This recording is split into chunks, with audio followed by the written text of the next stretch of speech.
আজকে আমাদের একটি গুরুত্বপূর্ণ কথা আপনাদের কাছে বলার জন্য এবং আপনাদের মাধ্যমে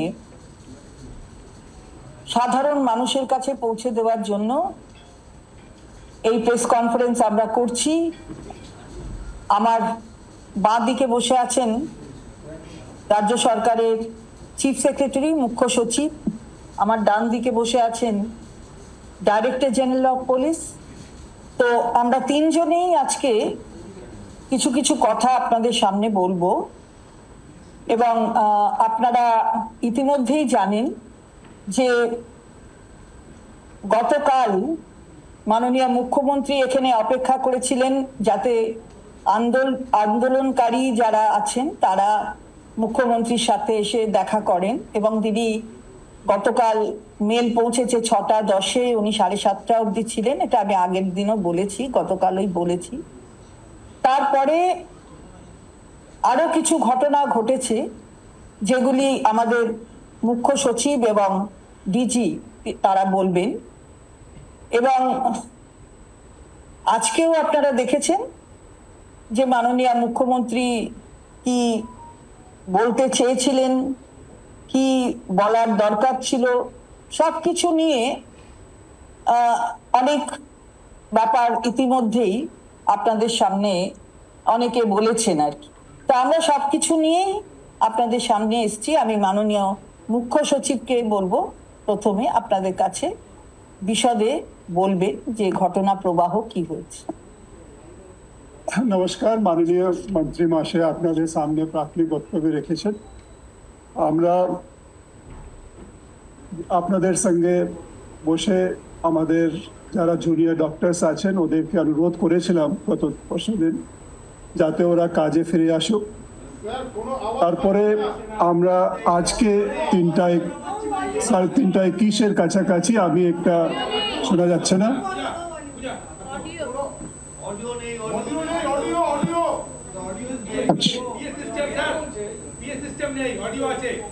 তাহলে আমি আবার বলছি, সকলকেই নমস্কার। আমরা আপনাদের যে প্রেস কনফারেন্স করেছিলাম তখন আমি আপনাদের মাধ্যমে আমাদের জুনিয়র ডক্টরস ভাই বোনেদেরকে রিকোয়েস্ট করেছিলাম, অনুরোধ করেছিলাম স্টেট গভর্নমেন্ট তরফ থেকে যাতে ওরা মাননীয় সুপ্রিম কোর্টের নির্দেশ মেনে কাজে যাতে ফিরে আসুক, ডিউটিস গুলো রিজিউম করুক এবং মানুষের কাছে যে ওদের পরিষেবা দেওয়ার দায়িত্ব আছে ওটা সুষ্ঠুভাবে পালন করুক। কিন্তু মাননীয় সুপ্রিম কোর্টের আদেশকে এখনো মান্য করা হয়নি। আমি আজকে আবার 3:21-এ একটা মেলের মাধ্যমে আমাদের জুনিয়র ডক্টরসদেরকে অনুরোধ জানিয়েছিলাম কি ওরা কাজে ফিরুক এবং গঠনমূলক আলোচনা করার জন্য ওরা আজকে 6টার সময় 12 থেকে 15 জন ওদের যারা মেম্বার্স আছেন ওদেরকে নিয়ে নবান্নায় আসুন।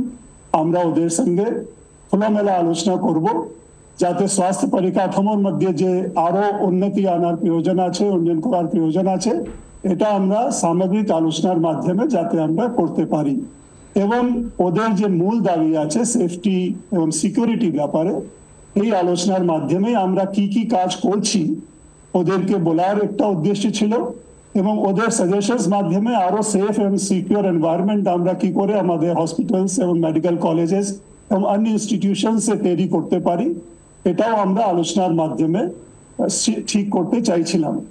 কিন্তু দুর্ভাগ্যবশ খুব দুঃখের সঙ্গে বলছি আজকেও ওরা আমাদের এই যে মেল আমরা পাঠিয়েছিলাম তাতে ওরা আজকেও রেসপন্স সেরকম প্রোঅ্যাক্টিভ এবং পজিটিভ রেসপন্স যেটা আমরা চাইছিলাম ওরা মিটিং এর জন্য আসেননি।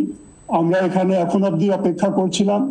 ইতিমধ্যে একটা মেল যেটা আমরা পেয়েছি ওদের কাছ থেকে যেটাতে লেখা আছে, আপনারা সকলেই এটা ইতিমধ্যে পেয়ে গেছেন কি ওদের 30 জন ডেলিগেটস আসবেন এবং লাইভ টেলিকাস্ট করা হবে এবং 5টা ডিমান্ডস যেটা আছে এটাকে মানতে হবে।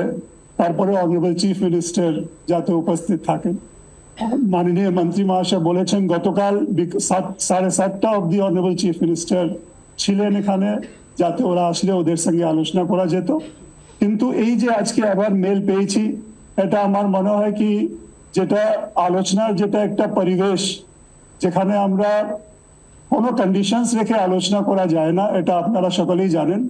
আমরা চাইছিলাম খোলামেলা আলোচনা হবে, একটু পারস্পরিক ব্রেনস্টর্মিং হবে, ওদের কি কি কনসার্নস গুলো আছে এটা যাতে আমরা শুনতে পারি, বুঝতে পারি, এবং ওই কনসার্নস গুলোকে যাতে আমরা আলোচনার মাধ্যমে অ্যাড্রেস করতে পারি। তারপরে আমরা যেখানে যেখানে যে যে কাজ করার প্রয়োজন এটা করব, এই উদ্দেশ্য নিয়েই আজকে মেলও পাঠানো হয়েছিল। কিন্তু যেহেতু ওদের রেসপন্স এরকম আসেনি, আমরা আজকেও এই সভা করতে পারিনি। এটা জিনিস একটা সবাইকে বুঝতে হয় কি এই কন্ডিশনস গুলো রেখে যে একটা এটা হলে তারপরে আলোচনা হবে, এই মানসিকতা আমার মনে হয় ঠিক নেই। ওরা অল প্রফেশনালস আছে, they are all educated people, they know how to do discussions. আমি মনে করি কি একটু খোলামেলা আলোচনা করার জন্য ওদের আসার উচিত ছিল, কিন্তু আসেনি, এটা দুর্ভাগ্যের বিষয়। বাট আমরা আশা করব কি ওরা এখনো মাননীয় সুপ্রিম কোর্টের যে নির্দেশ আছে, আমাদের যে অ্যাপিল আছে, এটাকে সাড়া দিয়ে কাজে ফিরে আসবে। মানুষের প্রতি যে ওদের দায়িত্ব আছে ওটা সুন্দরভাবে পালন করবেন। আমরা দেখেছি ইতিমধ্যে ওদের যেহেতু প্রোটেস্টে আছে অনেক মানুষ, যে ওদের কাছ থেকে যে পরিষেবা পেত ওরা পাচ্ছে না। তো আমরা আশা করব ওদের তরফ থেকে যাতে একটা পজিটিভ প্রোঅ্যাক্টিভ রেসপন্স যাতে আমরা পাই এবং ওরা কাজের মধ্যে আবার ফিরে যাক, এটাই আমরা আজকে আপনাদের সামনে আপনাদের মাধ্যমে আমাদের জুনিয়র ডক্টরসদেরকে আবার অনুরোধ করছি। কিন্তু আজকে যে মেলের রেসপন্স আমরা পেলাম এটাতে আমরা disheartened, and it should not have happened. আমরা আশা করব সুপ্রিম কোর্টের আদেশকে ওরা অক্ষর অক্ষরে মানবে, যেটা সব ল অ্যাবাইডিং সিটিজেনের মানার কথা। কিন্তু জানি না কি কারণে ওরা এটাকে এখনো পালন করেনি। আমি মাননীয় মন্ত্রী মহাশয়কে বলবো এর উপরে আরো যদি কিছু ব্যাখ্যা করার থাকে। মাননীয় মন্ত্রী। আমি এরপরে আমার ডান দিকে আছেন ডাইরেক্টর জেনারেল অফ পুলিশ, তাকে বলবো তার বক্তব্য রাখতে। Good evening. আমাদের মাননীয় মন্ত্রী এবং চিফ সেক্রেটারি ওনারা বলেছেন আমাদের ওয়েস্ট বেঙ্গল পুলিশ থেকে শুধু একটাই যেটা কথা আমরা আবার আমার জুনিয়র ডক্টর ভাই বোনদেরকে বলবো, that we are committed two providing safe and secure work environment. আমরা ওদের হসপিটালের সিকিউরিটি নিয়ে আর আদার ওয়ার্ক প্লেসেস অলসো এটা আমরা অলরেডি এঙ্গেজ করছি, অ্যান্ড আমরা চাইছি তাড়াতাড়ি ওরা ফিরে আসুক, ওরা একটা চেঞ্জ ডেফিনেটলি দেখতে পারবে। সেকেন্ড জিনিসটা এটা হচ্ছে যেটা চিফ সেক্রেটারি অনেক আন্ডারলাইন করেছেন, যদি আমরা স্বাস্থ্য পরিকাঠামোর উন্নতি চাইছি তাহলে আমাদেরকে খোলামেলাই আলোচনা করতে হবে, ওপেন মাইন্ড দিয়ে আলোচনা করতে হবে। অ্যান্ড ওর জন্যই আজকে ইমেল গতকালও দেওয়া হয়েছিল, আজকেও দেওয়া হয়েছে। অ্যান্ড ওনারা যেন ভুল পথে না গিয়ে ওনারা যদি ঠিকভাবে এটা যদি সত্যিকার আমরা স্বাস্থ্য পরিষেবার উন্নতি চাইছি তাহলে ডেফিনেটলি একটা আলোচনার মাধ্যমে এটা আমরা সব ঠিক করতে পারি। আমাদের সকলের অবজেক্টিভ একই আছে। And again I will assure them that we'll try to provide a safe and secure environment with the existing security যারা আছে ওদেরকে সাথ এঙ্গেজ করে। Thank you very much. আপনারা শুনলেন মাননীয় মুখ্য সচিব তার বক্তব্য রাখলেন এবং তার সাথে আমাদের মাননীয় ডাইরেক্টর জেনারেল অফ পুলিশ তিনিও তার বক্তব্য রাখলেন। আমরা যেটা বারবার বলেছি, মাননীয় মুখ্যমন্ত্রী বলেছেন, ঘটনা অত্যন্ত দুর্ভাগ্যজনক, অত্যন্ত বেদনাদায়ক। আমরা তার যথেষ্টভাবে নিন্দা করি এবং এই অপরাধীদের শাস্তি হোক তার জন্য শুধু মুখে বলা নয়, রাজ্য বিধানসভায় বিলও পাস হয়ে গেছে, আপনারা দেখেছেন। সুতরাং আজকে একটা খোলা মনে আলোচনা, গতকাল থেকে এই আলোচনা নিয়ে একটা টানাটানি হচ্ছে, সবাই সাধারণ মানুষ দেখছেন। যেটা আমরা বারবার বলছি, যেটা অন্য কোনো ক্ষেত্র নয়, এটা রোগী পরিষেবা দেওয়ার ক্ষেত্র। আসলে সাধারণ মানুষ, গরিব মানুষ, তাদের পরিষেবাটা থেকে যাতে তারা বঞ্চিত না হন তার জন্যই বারবার অনুরোধ করা হচ্ছে। এবং সর্বোচ্চ ন্যায়ালয় মাননীয় প্রধান বিচারপতির যে বেঞ্চ প্রিসাইড করছিলেন, সেখানে অনারেবল সুপ্রিম কোর্ট 9 তারিখে ডিরেকশন দিয়েছেন যে গতকাল মঙ্গলবার 5টার মধ্যে তাদের কর্মবিরতি তারা তুলে নিক এবং কাজে ফিরুক। আমরা গতকাল 5টা অবধি বলেছি যে আমরা দেখেছি যে তারা ফিরবেন কি ফিরবেন না, আমরা নিশ্চিতভাবে বিশ্বাস রাখছিলাম তারা মান্যতা দেবেন। এই অর্ডারটা তো, ডিরেকশনটা তো অনারেবল সুপ্রিম কোর্টের, এবং যেটা মাননীয় মুখ্য সচিব বললেন যে সবাই ল অ্যাবাইডিং সিটিজেন প্রত্যেককে সুপ্রিম কোর্টের ভার্ডিক্ট এটাকে তো মান্যতা দিতে হবে, তার সঙ্গেই গতি প্রকৃতি সবকিছু মানিয়ে চলতে হবে। সুতরাং আমরা ভেবেছিলাম যে তারা তুলে নেবেন। গতকাল 5টা থেকে অপেক্ষা করা হচ্ছিল, অর্থাৎ 6:10 আগেও কিন্তু খবর পৌঁছেছিল যে এখানে মাননীয় মুখ্যমন্ত্রী আছেন বসে, অনেক সিনিয়র অফিসাররা রয়েছেন, তারা আলোচনা করবেন। 6:10 একটা মেল গেছে প্রধান সচিব, যিনি আমাদের হেলথের প্রধান সচিব, তার কাছ থেকে একটা মেল গেছে। আমরা দেখলাম সেই মেল যাবার পরেও নানা রকম কথা বলে, আমি আর পুনরাবৃত্তি করছি না, নানা রকম কথা বলে কেউ আসলেন না, এবং সেই 7:30 অবধি মাননীয় মুখ্যমন্ত্রী এখানে বসেছিলেন। অর্থাৎ তিনি কিন্তু খোলা মন নিয়ে আলোচনার জন্য বসেছিলেন। সেই মেল কে কেন্দ্র করে একটি মেল আসলো সিএমও তে ভোর 3:45। আমরা এটা প্রশ্ন করতে চাই যে কোন সিএমও তে কোন মেল 3:45 এই ব্যাপার নিয়ে আসা, এটা কি খুব স্বাভাবিক? নিশ্চয়ই নয়, সবাই মানবেন এটা। তাহলে কি এর পেছনে কোনো রাজনীতি লুকিয়ে আছে? আসলে রাজনীতি লুকিয়ে আছে বলেই তাই এই ধরনের ঘটনা প্রবাহ আমরা দেখছি। 3:45 মেল, তারপর আজকে 3:21 অথবা 3:23 মাননীয় মুখ্য সচিব একটা মেল করে 6টায় আসবার কথা বললেন, অর্থাৎ প্রায় 2.5 ঘন্টা আগে এই মেল গেছে আসার জন্য। 6টায় আসবেন 12 থেকে 15 জন প্রতিনিধি, তারা আসতে পারেন।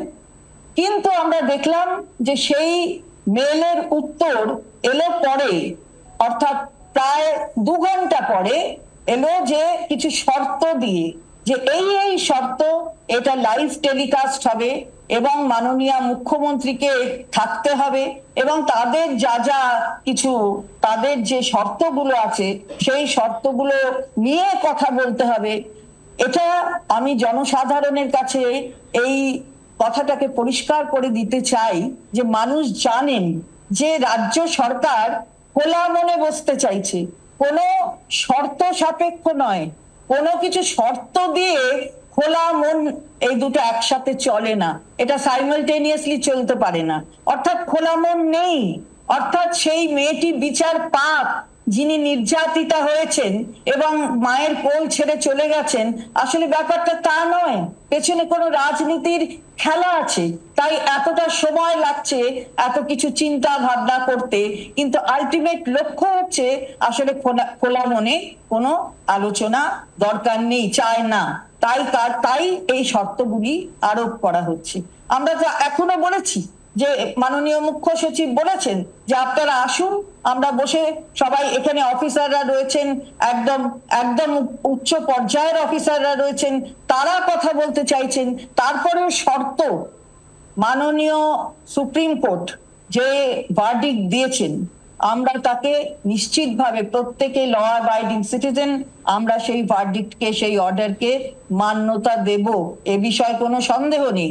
গতকাল 5টা চলে যাওয়ার পরেও অপেক্ষা করা হয়েছে, আমরা কিন্তু মাননীয় মুখ্যমন্ত্রী কোনো রকমের অন্য কিছু, অর্থাৎ কোনো নেগেটিভ পদক্ষেপ এটা গ্রহণ করেননি, এরকম কোনো কিছু পদক্ষেপ গ্রহণ করা সরকারের পক্ষ থেকে হয়নি।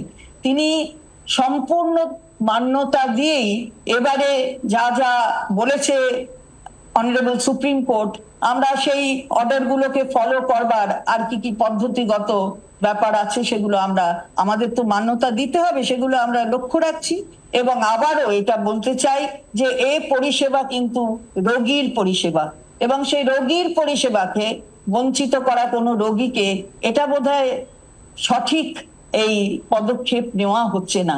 এটা যারা জুনিয়র ডাক্তার তারা ভাববেন, এবং আমি জুনিয়র ডাক্তারদের কাছে বলবো যে এই যে রাজনীতির প্রভোকেশন, এটার মধ্যে আপনারা না গিয়ে আপনাদের যেটা করণীয়, যার জন্য আপনারা এই নোবেল প্রফেশনে এসেছেন, সেই নোবেল প্রফেশনের যা যা কর্তব্য সেটা আপনারা নিশ্চিতভাবে পালন করুন। এটা আপনাদের কাছে আমাদের আবেদন বলুন, আমাদের অনুরোধ বলুন, যেটা আমরা বারবার করছি। এবং মাননীয় সর্বোচ্চ আদালত যে অর্ডার দিয়েছেন, যে ডিরেকশন দিয়েছেন, সেই ডিরেকশনগুলো পালন করতে সেটাও অনুরোধ করব, আবেদন যেটাই বলুন, কারণ এটা সকলকেই করতে হবে। আর তাছাড়া আসুন খোলা মনে আলোচনা, যদি খোলা মন চান, শর্ত দিয়ে নয়। শর্ত দিয়ে কখনো খোলা মনকে বিচার করা সম্ভব নয়, কারণ খোলা মনে খোলাতে আসতে হবে, শর্ত দিয়ে নয়। কন্ডিশন দিয়ে কোনো কিছু হবে না। সুতরাং ওই কন্ডিশন থেকে যদি সরে এসে আপনারা আপনাদের রোগী পরিষেবা কাজটাতে ফিরে যান, তাহলে নিশ্চিতভাবে আমরা জনসাধারণের পক্ষ থেকে তারা যেমন আপনাদের অনেক সুখ্যাতি করবে, আমরাও তেমনি বলবো যে কর্মবিরতি থেকে বিরত হয়ে এবার কাজে ফিরুন। বাংলার আওয়াজ, বাঙালির আবেগ, জি 24 ঘন্টা।